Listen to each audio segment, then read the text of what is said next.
What is up, everybody? Welcome back to Macho Movie Madness. Oh, yeah. I am Brandon. Alongside me always is Kenny and Andrew. Today, we've got a fun episode of Why We Love. It's Why We Love The Thing.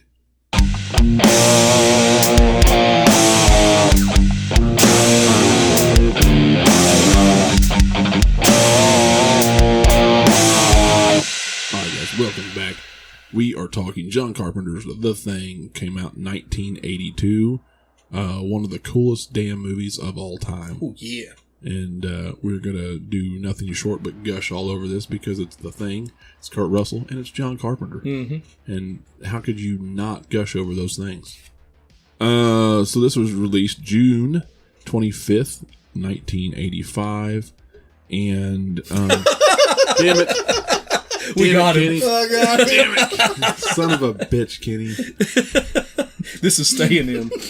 God damn it. So, this was released June 25th, 1982. We have a budget of $15 million for this movie, and it only made $19.9 million because, you know, it's John People Carpenter. were stupid. People are dumb. People are dumb. Pretty much every John Carpenter movie becomes classics later. People were dumb even back then. Oh, yeah. Yeah. Oh, yeah. It just goes to show you. Yeah. They wanted a sequel, right? Just a remake to this? Yeah, this is a reimagining. This is a reimagining. The Thing from Another World. Right. From the 50s, which we probably need to do in Warehouse B at some point. We probably could. Yeah. Yeah, we could probably do that. And then, of course, they did the remake in 2011. Well, it was a prequel. Yeah, it was. That's right. It goes right up right. to this movie. You're right. Yeah, you're right. There was a video game, I think, that was after the effects of this. Does anybody want to run down the plot to this one? You're basically following the guys in Outpost 31 up in Antarctica. And they're at this Antarctic research station, and suddenly the Norwegians come shooting after a dog in this helicopter, and they don't know why. And eventually they find out why. This thing can assimilate anything it touches, basically. Yeah. And it could be me or you. That's the thing about this movie. The paranoia in it is why we love it. And it just basically follows this group around until they're all getting picked off one by one. And I think, do they ever establish it can assimilate anything it touches? Does it have to touch it, or does it have to kill it? Does it have to, or can it be before? I think it's just anything it touches, because when it gets Blair, he's just researching the thing. And there's actually a scene where he touches the dead body with like this eraser on his pen, and he takes his pen to like his bottom lip. Okay. And so I think it's just about anything it touches, because there's a scene there, and I love the scene. It's where the dog comes down the hallway, and it stops at the top of the hallway, comes, looks in a door, takes a couple steps, and then goes into this other door. And I think it's Norris that's in the other room. Mm-hmm. He's got the curly hair and the collar, and he ends up, becoming one of the things later on. Mm-hmm. And, it kind of bumps him in the room. All you see is a shadow. Right. But I'm pretty sure it had to touch you. It's never really said. Right, okay. Is there any cons? Do you guys have anything about this movie you don't like? There's not very many movies out there, and no, Right. I don't have a bad thing to say about this movie. It's one of the best. It's one of the best movies of all time. Yeah. The practical effects. Oh yeah. Oh my god. Yeah. And even knowing their limitations, a lot of them were shot in the dark. Yeah. So you couldn't see that it was an effect. The setting, scary as hell. Yeah. Nowhere to go. You don't know who's what, and you can't trust anybody. The paranoia, like you said, that one of the craziest, most scariest things ever. The only thing I can think of that's kind of a con to me, I kind of snicker, is when they're doing that blood test, and Palmer turns out to be the thing. Mm-hmm. They're tied to that couch, and it gets windows, and he's split open, and you can just see the dummy, the legs flailing around. That's about the only con I have in this thing. Well, yeah, and I think it's just the time, it just doesn't age as well. Yeah, you could CGI that now, but right. But yeah, that doesn't quite hold up. But I don't hold that against it. You can't.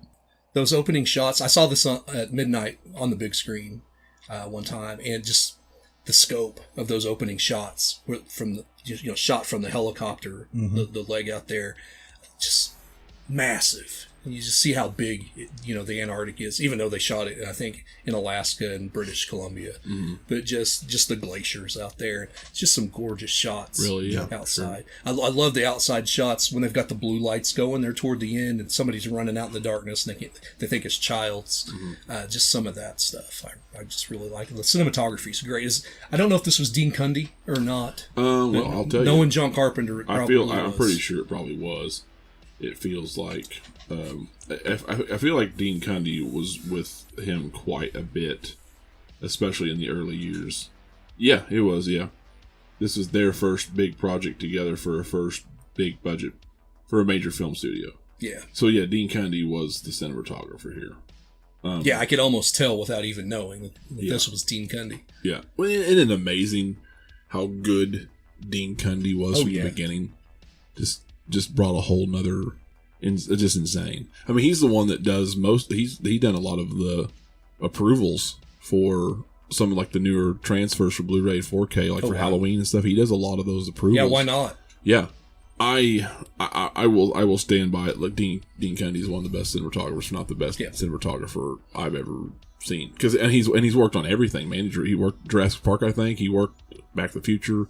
Anything with Spielberg, anything with Carpenter you can think of, Cundey was probably involved in some way.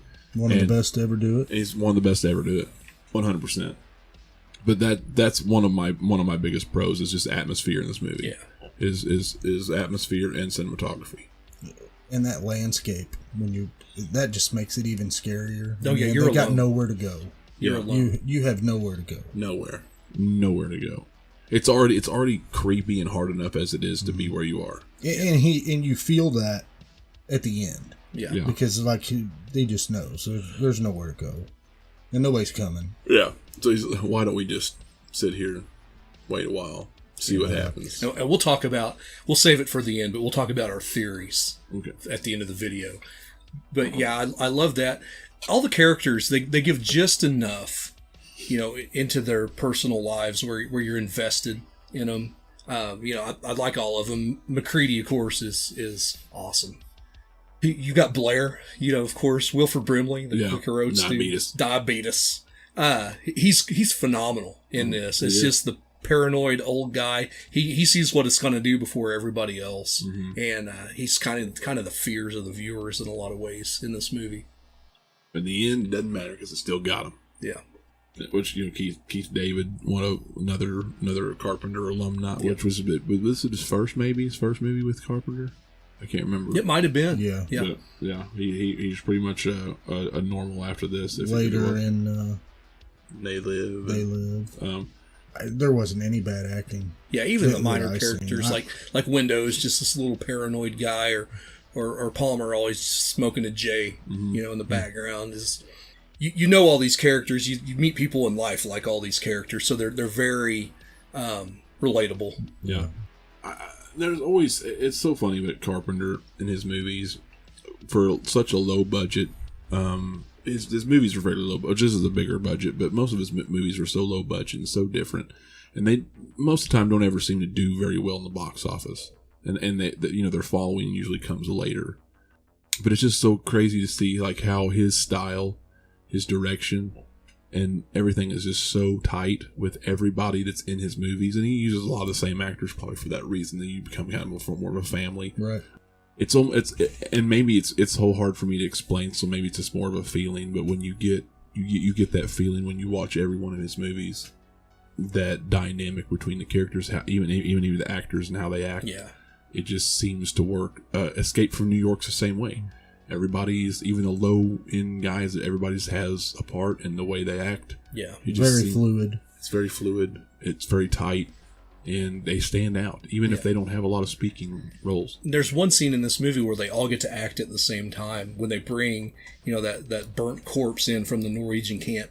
And they bring it in and put it on that table. And Carpenter does this really smart shot where he it's not a complete circle, but he's going around the table and letting everybody show how disgusted they are with everything. And of course, you got Wilford Brimley kind of overacting just a little bit. But yeah, I'd like that scene a whole lot. And you get to see everybody at once. Yeah, too. This is like it's I'm not a professional. I don't know how to explain all the things that I see or feel when I watch these movies, but there is a certain style that just really attracts me to Carpenter in his movies. It just seems, I don't know, it just seems like he really, even though his stories may not always, the stories themselves and like the endings, he's known for bleak endings, they may not always be 100% sound. It seems like everything is just done is high quality and he really knows how to take everything that he's got and make it like the most out of it. Yeah. Mm-hmm. They're always shot well. Always and shot the scores are immaculate. On par. Yeah, and he worked with Ennio Morricone on these, who did a lot of the spaghetti westerns with Clint Eastwood. Which he's a big fan of. Yeah. Yeah, I think Rio Bravo is his favorite movie. Yeah. Favorite scenes from this movie, if you had to pick one.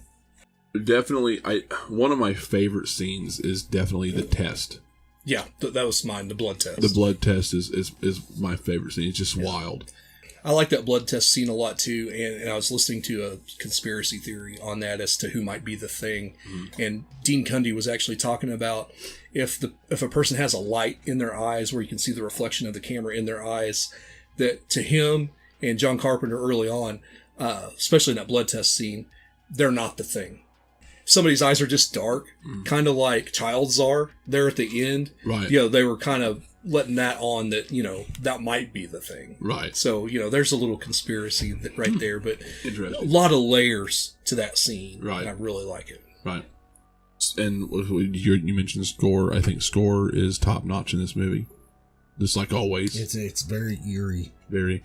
And I like how, speaking of eerie, the cook, Knowles, is in the kitchen listening to Stevie Wonder's Superstition. Yes. And I like the scene I was talking earlier with the dog that comes down the hallway. Mm-hmm. You can kind of hear Superstition in the background. And it's just a little bit eerie, with the way the dog's acting and everything. I just thought that was a great touch. Yeah, I agree. And I think that I can't hear that song now without thinking of this movie. Yeah. I want to talk about I know we mentioned earlier how John Carpenter's films don't really do well. And this was no different. And this was a little higher budget. What are we at? What did I say earlier? Did I 15? say 15 million? I think for the budget, and made 19. It made 19. It just barely scraped by. It didn't do so well. But I just want to kind of touch on some of the reception for this film, which I find fascinating because most people love the thing, especially now. Not at the time. People were E.T. crazy. At the time, they wanted a fun-loving alien. Right. And that's not what they got. And that's the same here. Yeah. Yeah, and it just, we were in a different time. Yeah.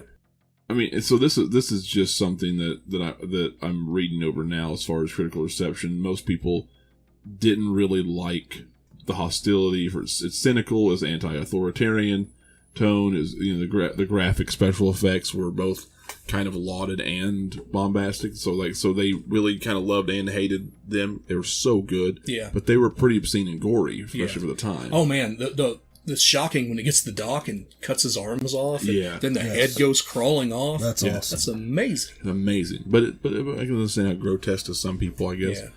It's not a psychopath. It wasn't even that bloody when that happened. No, we're also used to the shit that we have now. Is way worse. Yeah, like the Terrifier. Yeah, oh my god, Terrifier is just shock. 100,000 gallons Human of centipede, shit like just crazy stuff.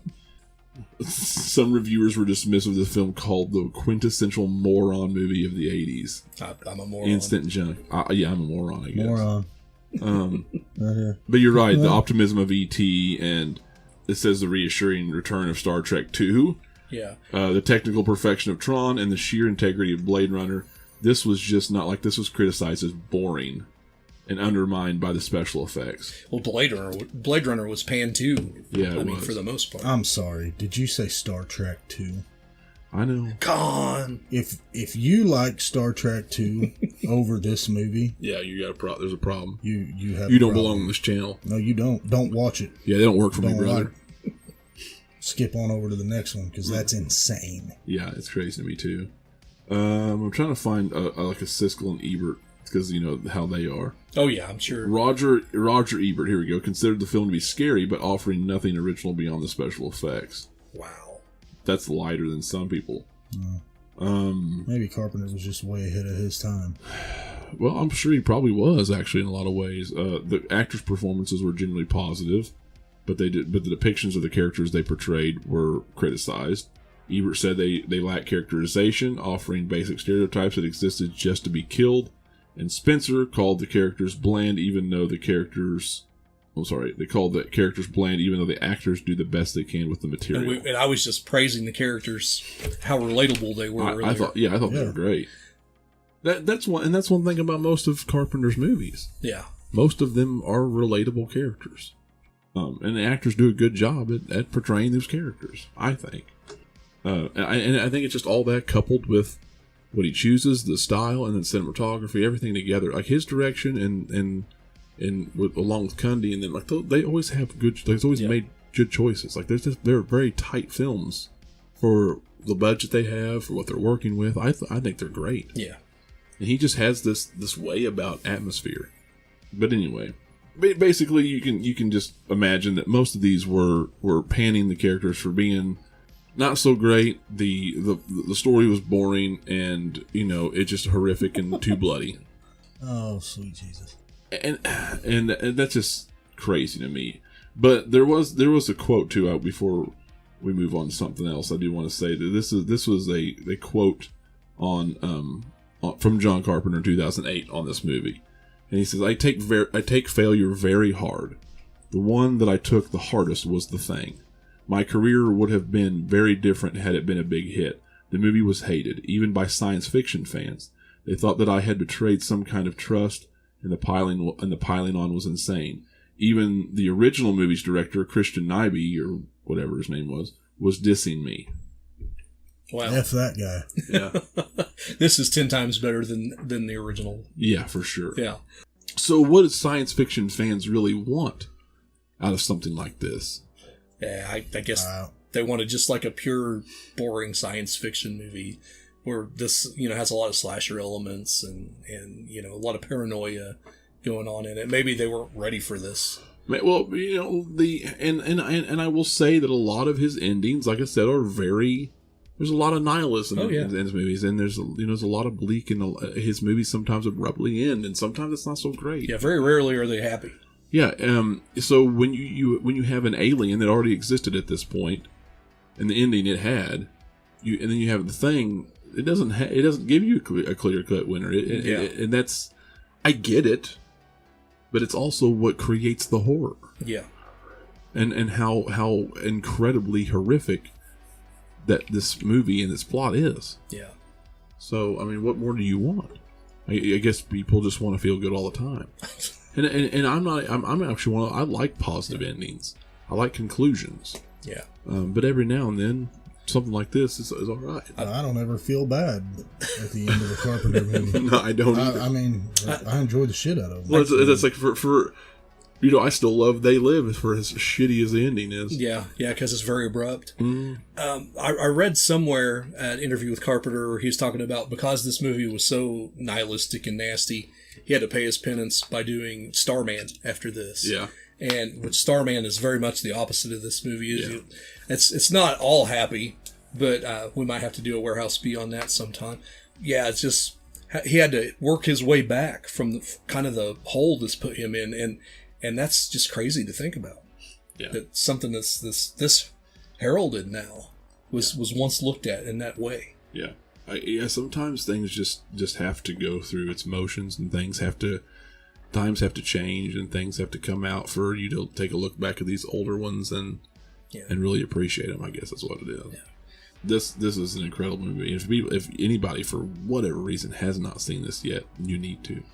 Let's talk about the ending. Let's go over theories. Okay. Who was the Thing at the end of this, or was anyone the Thing? And I don't know what any other theories. Really, I haven't read up on theories myself. I don't know what the video game was about. I think it's after the movie. I don't know what. I'm getting the assumption that MacReady for sure wasn't the Thing, but I don't think that either one of them were. Yeah, I think that's more nihilistic to think neither one of them were. They were both just going to die. Yeah, and it is, but I feel like that's probably the case. I think they're just going to be left there with no help and, not trusting each other. It's very nihilistic, but I feel like that's probably the case. Yeah. What do you think, Kenny? Somewhere out there, they're just still sitting in. Yeah. I'm with you. I'm with you on that. Now, that's how I've always felt. You see some of these other people's videos on it, and then it makes you think a little bit. They start pointing things out, and you're like, that's a stretch, and that might work. That makes sense, but so I don't know. Yeah. I think I stick with my original. I think they're human. I read another theory where I believe, was it Fuchs who told everybody they should probably start eating out of cans and not eating after everybody. And there at the end, when Childs comes in and you've got McCready drinking, he hands him the bottle and he doesn't even think about it. He just drinks. Mm-hmm. And you see McCready kind of go like that. That's a little bit of a conspiracy theory. Mm-hmm. Like McCready knew. So I don't know. I think it's better not knowing. Oh, I agree. I think it's better not knowing. But wasn't that the intention? Oh, I'm sure it was. I'm sure it was. To keep you put the doubt there. Guessing. Yeah. But I think it's very, very possible that it's just these two have been through so much shit. Instead of having just one lonesome person, you have somebody to share that with. But the con to dying together instead of alone is you basically have to sit there not trusting the other. So it's kind of, it's crazy, but I think that's what it is. I think, hey, you don't get to die alone. Yeah. You get to, you have somebody, but you're not going to trust the other. Yeah. Because you've been through too much shit. It's terrible. It's a terrible thing. But I think that's kind of what it is. I don't think there was any intention on letting people know anyway, but I don't, that's kind of what I choose to believe is that they both were human. And it's just fun to think about it. Think about whether or not they were, and it's going to be just as mind rattling for those characters to assume that the other might be. Yeah. And for Carpenter to come out and say one way or the other, it'd be like when Ridley Scott said, "Oh, Deckard's a replicant in Blade Runner," and I'm like, "Get out of here." Yeah. That's probably how it would be. So better this way. Yeah. Anyway, does anybody else have anything else to say? No, I think it's an amazing movie. Fantastic. I know Brandon doesn't give 5 out of 5s, but I'm giving this a 5 out of 5. I'm with you on that. Yeah. I do hand out 5s. I appreciate y'all's enthusiasm, but I'm gonna have to give it like a 4 3/4. Yeah. That's what it is. That's what I figured you'd do. Yeah. That's what the Thing would do. That's basically his 5. Yeah. Yeah, that's my 5. 4 3/4. Yeah, pretty much. That's what I do, baby, because there's no movie that's perfect, and I feel icky. I feel icky doing that. I want to give a 5 out of 5 to Halloween. I want to give a 5 out of 5 to so many movies. I do that, and I know, but because I love them so much. But it's liberating. The fact is, you should try it. You should try it, baby. It's like, man, strip. He'd be giving a 5 out of 5 to Highlander 3. I don't, I just don't think I could do it. There's too many issues with movies and how they're made because nothing's perfect, and this was no different. It's close. John Carpenter's perfect. Yeah, well, he's pretty close. I'll give you a reason as to why I think John Carpenter's not a perfect man off air, but he's pretty close. And like Alabama says, it's close enough to perfect for me. With that said, let us know in the comments below what you all think of the Thing. Be sure to like and subscribe so you don't miss anything. What are we doing next for Why We Love? Oh, yeah. By the way, we had a community poll on the Macho Movie Madness community forum, and Bloodsport took 35% of the vote. So we're going to be talking a little Jean-Claude. Again? Yeah. More Jean-Claude. Brandon just loves his Jean-Claude. So, yeah, Bloodsport, arguably his best movie. You know who doesn't like Jean-Claude? Who's that? Steven Seagal. We'll have to talk some Seagal. We do need to talk more Seagal. One of these points. But, sure. Yeah, Van Damme won this one. So, yeah, we're gonna talk a little Kumite. Okay, Bloodsport it is. All right. So, until then, we will see you all next time. We're out of here.